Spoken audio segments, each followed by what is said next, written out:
கேள்வி பார்வையாளருக்கு வணக்கம். இந்த நேர்காணலில் நாம் சந்திக்க இருக்கும் சிறப்பு விருந்தினர் அண்ணா திராவிட மக்கள் முன்னேற்ற கழகத்தின் பொதுச் செயலாளர் வழக்கறிஞர் பசும்பொன் பாண்டியன். சார் வணக்கம்.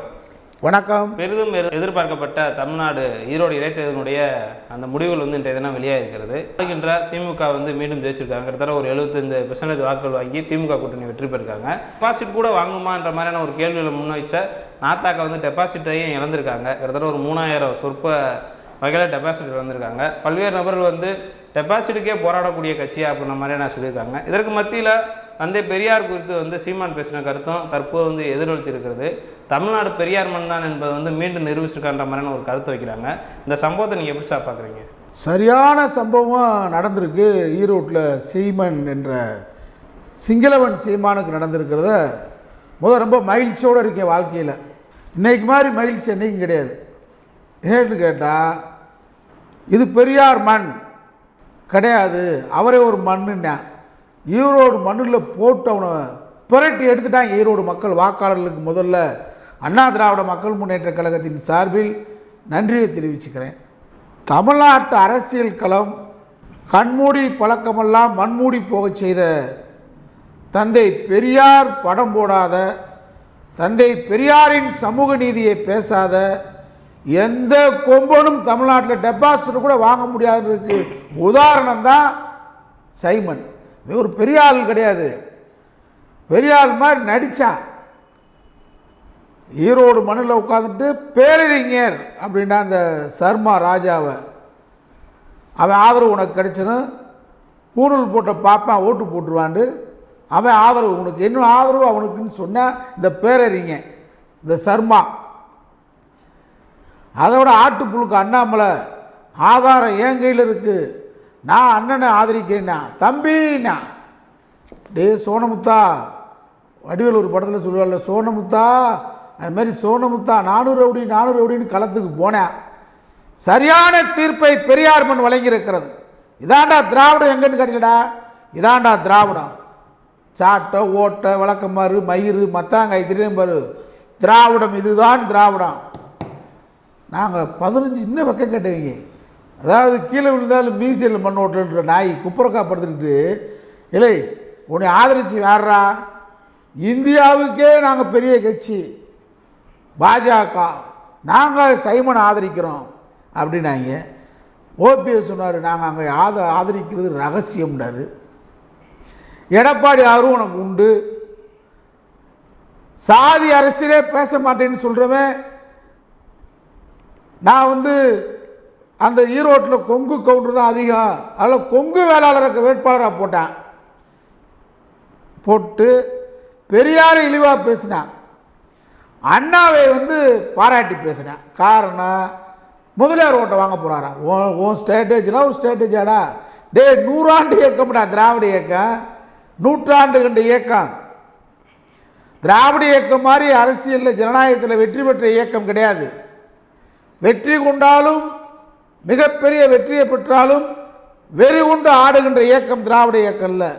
திராவிட இயக்கம் மாதிரி தோல்வியை சந்தித்த இயக்கமும் இல்லை, தோல்வியை கண்டு துவண்ட இயக்கம் இல்லை. வெற்றினா என்னன்னு கேட்குறியா? திராவிடா 1956 அண்ணா திருச்சியில் மாநாடு போட்டார். அது வரைக்கும் திமுக தேர்தல் களத்தில் நிற்காத கட்சி. நாவலர் நெடுஞ்செழியன் அவர்களை கழகத்தின் பொதுச் செயலாளர் ஆக்கி அண்ணா தம்பி வா தலைமையேற்கவா, உன் ஆணைக்கு நான் கட்டுப்பட்டு நடக்கிறேன் என்று அழகு பார்த்தார் அண்ணா நாவலர் அவர்களை. அந்த மாநாட்டில் தான் தமிழ்நாட்டிற்கு வந்திருக்கிற ஜனநாயகத்துடைய எஜமான்களே திமுக தொண்டர்களே 2 பெட்டி, சிவப்பு பெட்டி பச்சை பெட்டி. மாநாட்டுக்கு முன்னாடி தேர்தலில் திமுக போட்டி போடணும் வேண்டும் என்று விரும்புகிறவர்கள் பச்சை பெட்டியிலையும், வேண்டாம் என்பவர்கள் சிவப்பு பெட்டியில் வாக்கு. தொண்டர்கள்ட்ட ஏன் திமுக இன்றைக்கு வரைக்கும் நிற்க தெரியுமா? ஆலமரம். நீ ஒரு கட்சி நடத்துகிற, நீ ஒரு கட்சியார நடத்துகிற, திரள் நிதி வசூல் பண்ணி பிழைப்பு நடத்துகிற பிச்சைக்கார ஒரு கட்சி தேர்தல் நிதியை சொல்லி வசூல் பண்ணிட்டான். எனக்கு தெரிஞ்சு தேர்தல் நிதி ஈரோட்டில் வலுவாக வாங்கிட்டான். வலுவாக வாங்கிட்டு குறிப்பிட்ட ரூபாய் செலவு விட்டு ஆட்டை விட்டு போய் பங்களா வாங்க போகிறேன் கொடைக்கானலில். தம்பி இன்னும் கொஞ்சம் தம்பி தெரியுங்க, நிறைய தம்பி அவனை அடையாளம் கண்டு வெளியேறிட்டாங்க. ஈரோட்டில் ஒரு வசூல் பண்ணிட்டேன், சரியான வசூல் பண்ணிட்டேன் உங்களை காமிச்சு. பங்களா வாங்க போகிறான். இதான் வேலை. அவன் தோல்வியை பற்றிலாம் கவலைப்படலை. அதனால் ஈரோட்டில் நடந்த தேர்தல் என்பது நம்முடைய அமைச்சர் முத்துசாமி சொன்னார், என்னங்க நீங்கள் நாம் தமிழர் கட்சி வேட்பாளர் விலை பேசுகிறீங்களாமன்னு ஆரம்பத்தில் முதல் கேள்வி கேட்கும்போது சொன்னார், நாங்கள் யாரையும் விலை பேச வேண்டிய அவசியம் இல்லை, ஜன ரீதியாக அவங்க கருத்தை பரப்பட்டும், வாக்கு கேட்கட்டும்னாரு. அதாவது தேர்தல் ஆணையம் சில குறிப்பிட்ட இடங்களில் தான் தேர்தல் பிரச்சாரம் செய்ய வேண்டும் என்று உத்தரவு கொடுக்கும், அனுமதி கொடுக்கும். அது அனுமதி கொடுக்காத இடம், உத்தரவு கொடுக்காத இடம் எப்படின்னு கேட்டால் அது சென்சிட்டிவான கலவரம் வரக்கூடிய பகுதியாக இருக்கும். ஆனால் அனுமதி பெறாமல் அந்த பகுதியில் போய் தேர்தல் பிரச்சாரம் பண்ண இந்த காலிப்பைய சைமன் என்ற சீமா தெரு தெருவாக போனேன், சந்து சந்தாக போனேன், வீதி வீதியாக போனேன், கரடியாக கத்தி பார்த்தேன். பெரியார் மண்ணில் டெபாசிட் வாங்க முடியாது நாங்கள் சொன்னோம். இன்னைக்கு சொல்கிறோம்டா, என்னைக்கு நீ வாங்க முடியாது. இத்தனை பேர் உன்னை ஆதரிச்சாம்பாரு. ஓட்டுன்றது அங்கே 5000 ஓட்டு தான் உனக்கு இல்லை. அந்த சீதாலட்சுமி வேட்பாளருக்கு 5000 ஓட்டு. மீதி உன்னை ஆதரித்த பேரறிஞர் இருக்காம்பார் ராஜா, அவனை ஆதரித்த ஓட்டு உனக்கு. அண்ணாமலை இருக்காம்பார் ஆட்டுப்புழுக்கு, அவனுக்கு விழுந்த ஓட்டு. பார்ப்பனர்கள் பெரியாருக்கு எதிர்ப்பு எப்போயும் உண்டுடா. பெரியாருக்கு யார் எதிர்ப்பான்? பெரியார ஒன்றே மாதிரி பெரியார் சொல்லுவார், பார்ப்பான் என்னை எதிர்ப்பான். காரணம் எதுக்கு? அவங்கிட்ட இருக்கக்கூடிய ஆதிக்க வெறியை, ஜாதி வெறியை, மத வெறியை, மனுதர்ம வெறியை, என் தாழ்த்தப்பட்ட பிற்படுத்தப்பட்ட அடக்கப்பட்ட மக்களுக்கு எதிராக கல்வி உரிமையை பறிக்கின்ற தீண்ட தகாத கொள்கையை கையில் வைத்திருக்கக்கூடிய பாப்பானை எதிர்க்கின்ற காரணத்தால் அவை என்னை எதிர்ப்பான்.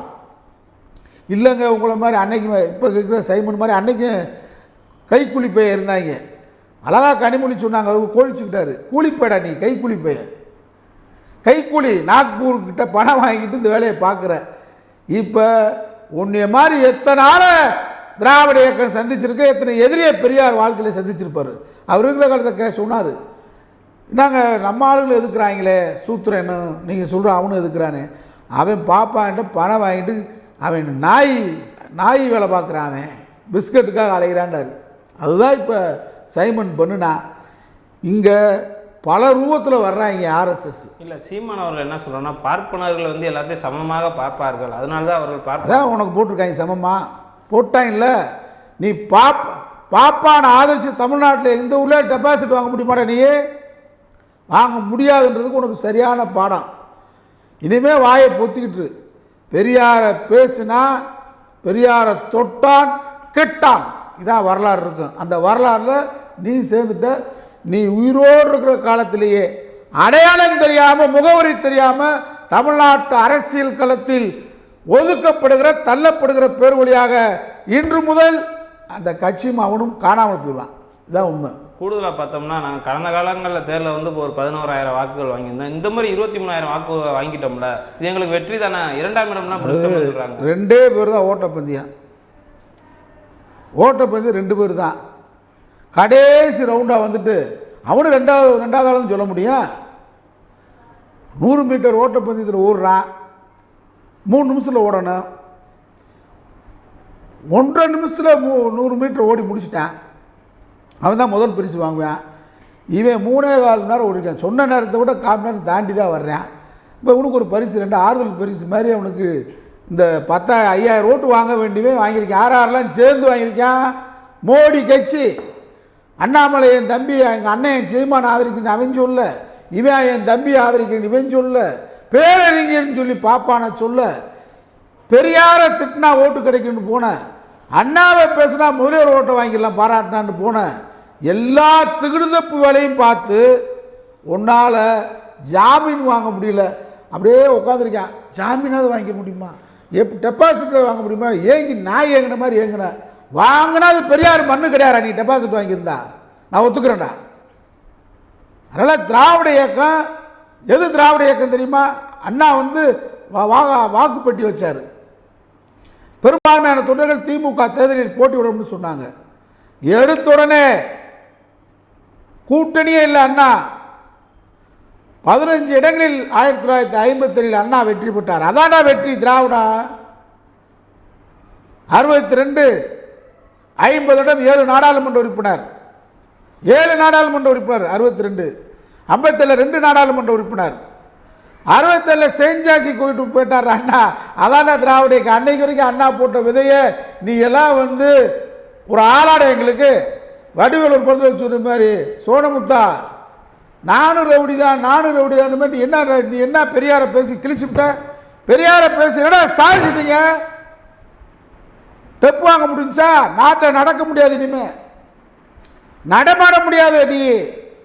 அதுதான் இதுக்கு சான்று.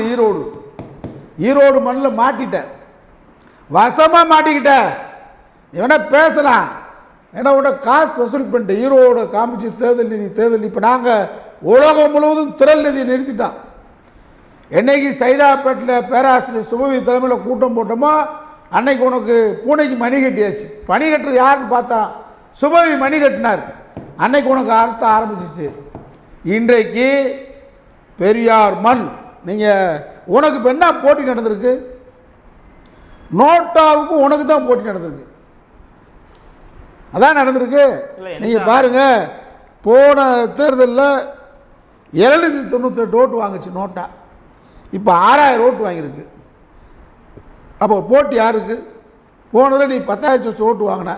இந்த தடவை உன்னை உலக கட்சி, இந்தியாவை ஆள்ற கட்சி, சர்மா ராஜா கட்சி, அண்ணாமலை, இன்னும் பல சாதி தலைவர்லாம் உனக்கு வந்தாங்க. ஏர்போர்ட்டில் ஒருத்தி வேலை பார்க்குற நாய், திருட்டு நாயெலாம் வந்து மேடையில் பேச்சு. அவனுக்குலாம் ஒரு ஓட்டு விழுமாட்டா, அவன் மூஞ்சிக்கு அவன் முகரைக்கலாம். அவன் ஒரு ஆள் உன்னை ஆதரித்து பேசுனது. குண்டாச்சத்தில் குதிரை ஓட்டுற நாயெல்லாம் வந்து உன்னை பேசி பார்த்தேன். நடந்துச்சா? நடக்காது. இன்னும் எத்தனை பிறவில நம்பிக்கை எத்தனை பிறவி எடுத்தாலும் நடக்காது. அதனால் நீ பேசுனதுனால தான் போன தடவை EVKS இளங்கோவன் முன்னணி 60,000 ஓட்டு தான். இந்த தடவை வெற்றியே வந்து 90,000 ஓட்டு கூட, வெற்றி சதவீதம் உன்னை விட. அதனால் 75% வாக்குகளை திராவிட முன்னேற்ற கழகம் பெரியார் மண்ணில் பெரியாரை நீ இழிவுபடுத்தி பேசுனதுனால தான் ஓட்டு எண்ணிக்கை திராவிடத்துக்கு கூட. அங்கே நடந்த போட்டி, நீ சமமான எதிரி எங்களுக்கு கிடையாது. நாங்கள் எதிரியை கூட எங்களுக்கு சமமானவை தான் நாங்கள் தேர்ந்தெடுப்போம். திராவிட இயக்கத்துக்கு எதிரி நீ கிடையாது, நீ உதிரி. உதிரிலையும் உதிரி. இந்த உதிரியை உளிப்பு விட்டுட்டான். இந்த உதிரி இனிமேல் தமிழ்நாட்டில் நடமாட முடியாது. இனிமே நீ பெரியாரை பேசுனா இந்த சவுக்கடி உனக்கு ஜனநாயகத்தில் மக்கள் கொடுத்துருக்கான். காசு கொடுத்தான், ஓட்டு போட்டேன், அப்படிலாம் பேசுகிறக்கூடாது. காசு கொடுத்து ஓண்ட கொடுத்து பார்க்க ஜெயிச்சு பாரு. நீ உனக்கு காசு கொடுத்தா கூட இந்த காசை கொண்டு போய் வீட்டு கூட கொடுக்குறதுக்கு ஆள் இருக்கடா உனக்கு உங்கள் கட்சியில். இது எல்லாம் உன்னைய பின்னாடி நின்று எடப்பாடியிலிருந்து எல்லா கட்சியும் நின்று எல்லா ஜாதி பயிலும் நின்று பேரறிஞர் ராஜா உங்க கூட நின்று சர்மா பைய எல்லாம் உன்னை ஆதரித்து உன்னால் டெபாசிட் கூட வாங்க முடியலடா. இனிமேல் மூச்சு விடாத. பெரியார் மண் உனக்கு எச்சரிச்சிருக்கிறது. தொடர்ந்து பெரியாரை இழிவுபடுத்தி நீ பேச பேச திராவிட இயக்கம் வீறு கொண்டு எழும். திராவிட இயக்கம் வீறு கொண்டு எழுகின்ற பொழுது எதிரிகளும் துரோகிகளும் காணாமல் போனாதான் சரித்திரம், தமிழ்நாட்டின் சரித்திரம். அந்த சரித்திரத்தில் நீ 2025 பிப்ரவரி 8 சைமன் என்ற சீமானின் சிங்களவனின் அரசியல் சரித்திரம் முடிவுரை எழுதப்பட்டு விட்டது. வெற்றி நமதே. நன்றி சார். நன்றி.